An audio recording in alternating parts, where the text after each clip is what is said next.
So today here at the Wonder Kitchen, we're going to do some discounted pork ribs. One life hack there is with pork ribs is that if you check the expiration date, the use or freeze by date, can you zoom in there on that date a little bit, Mason? Where it's clear. You can see I froze it a while back. We just thawed it out, but they dropped the price down. They drop it way down. So for 12 bucks, we're gonna have a rack of ribs tonight for dinner. All right, back up a little bit, buddy. So here's the deal. First thing you wanna do when you're cooking your ribs is you wanna try to dry off that skin. See, I had all this, come over here where you can see it. It's kind of got all this slimy, juicy stuff, and maybe there's a point to it, but whatever. So what I like to do is just rinse it down so whatever's real easy on there comes off. And then some brands, there's a layer in here. Can you see this layer, Mason? This layer of fat right here. You gotta pull that darn thing off, and sometimes it comes off easy and sometimes it doesn't. It's like there's an actual name for it, but if we get started, it comes off real easy. Coming off there.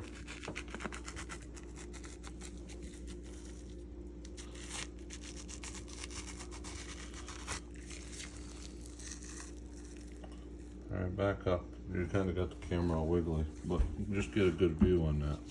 See where that, all that pulls off like that?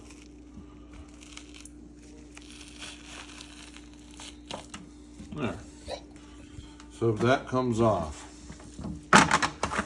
But what I really like to do is make sure this rib is all trimmed up good. This little fat, that can this little piece of meat right here can kind of lay over, so I won't worry about trimming that off. If there was excess fat here, most of the time it's done pretty good, but you can get some of this excess stuff off. A lot of it'll render, but there's no sense of there being too much.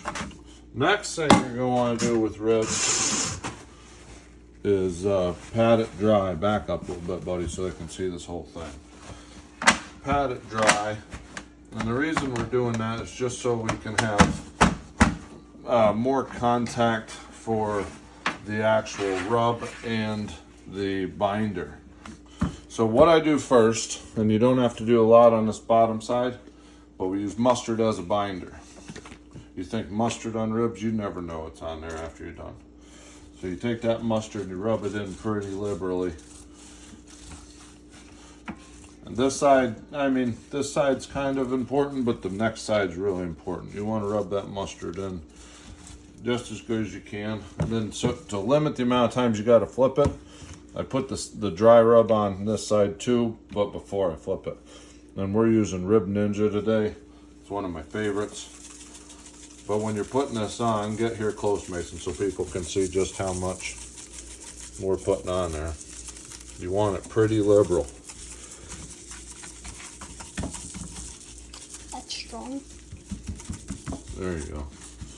All right, so that side's done. Flip it over, and now we'll do the same thing. Take this mustard, put it all over these ribs like that. And you can be good and liberal with that mustard, because all it does is it kind of renders and soaks in. It doesn't stay yellow. It just kind of works real good to hold the seasoning on, and it gives that little vinegary type taste in the meat. It really does a good job.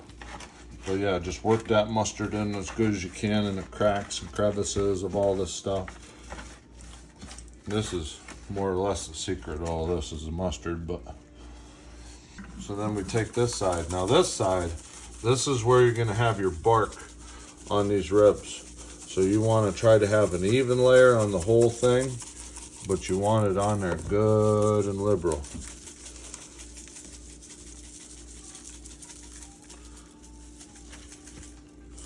Check all this, see that? We'll get some in that crevice right there. Check under here, make sure we got some on that. And then I'll even pat it in a little bit.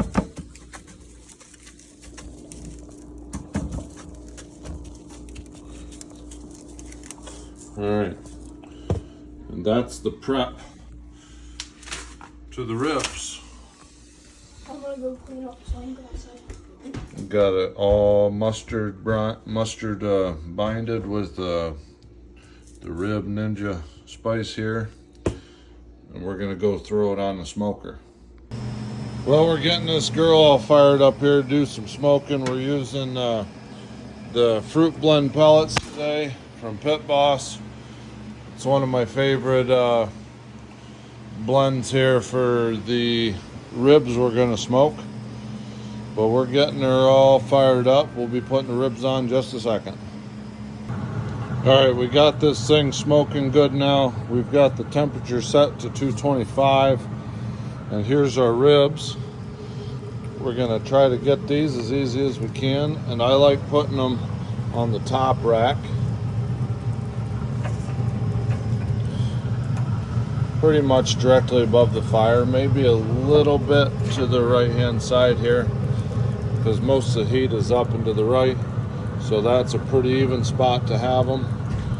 And now, if you've ever smoked meat before, you set it, forget it. If you're looking, you ain't cooking. So for ribs, I like to do what's called the 3-2-1 method, which is 3 hours of smoke, 2 hours of wrapped and still on the smoker, and 1 hour of basting with a little glaze or a little barbecue sauce or whatever your taste buds like. So it's what they call the 3-2-1 method, and it does well for me. Sometimes I cheat on the last method if I don't want a whole lot of sauce or a whole lot of glaze. Sometimes I'll just leave them dry and then just let them go for an extra hour outside of the wrap. But 3 hours smoke, 2 hours wrapped, and when I say wrapped, I mean wrapped in foil. I usually wrap all my ribs in foil, and we'll get to that step here in a little bit. But as for right now, we just sit back and wait for 3 hours while it smokes, and I won't look at it. I'm not worried about temperature.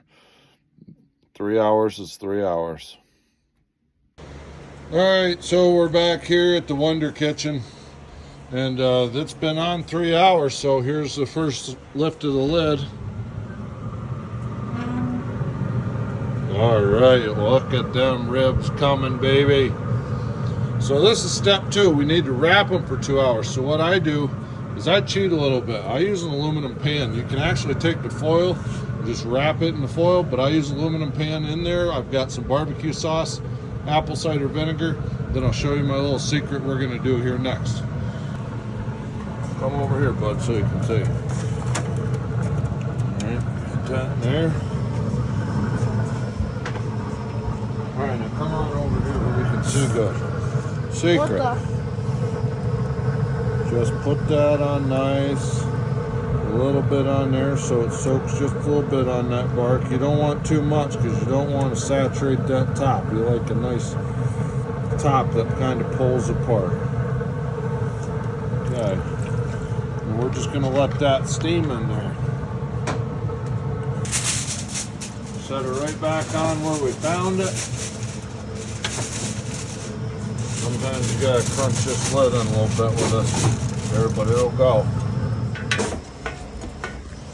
All right, 2 more hours, baby. Let's go. All right, we're back. The 2 hour wrapped smoke is done here. And if you're looking, you ain't cooking, so we're looking now.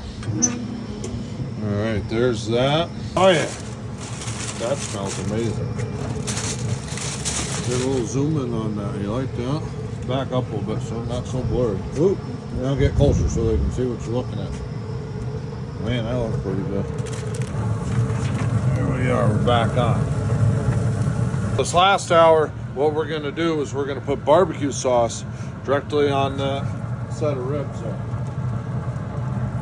And about every 15 minutes, we'll give it a little extra baste. And usually at this point, I'll turn this up, maybe to like 350, just so it's a little hotter on there. Some people like it like this, just put it on and let it dry out a little bit. They like it dry. Me, I like it to have a little glaze on it. That's looking pretty good. Alright, let's check out and see how it's looking, getting all glazed up. Oh yeah, that's the real deal. I think I'll hit it one more time with glaze. A little bit of this, I'm actually using hickory brown sugar, Sweet Baby Ray's. There's not really any meat on the bottom side of the ribs, so I don't really worry about glazing that side. I mean, I guess if you wanted to, you could, but I don't find it necessary. But you do you, man. This is what I'm doing, and it's gonna be pretty nice here. I found that pork ribs are good for me. Just sauce them up and make them ready to eat. All right, this gets more legit as we go on here. We got the smoke roll and the snow coming. About ready to rip these ribs off right now. Oh, that looks perfect. All right, we got these fancy griller gloves. You ready? Woo!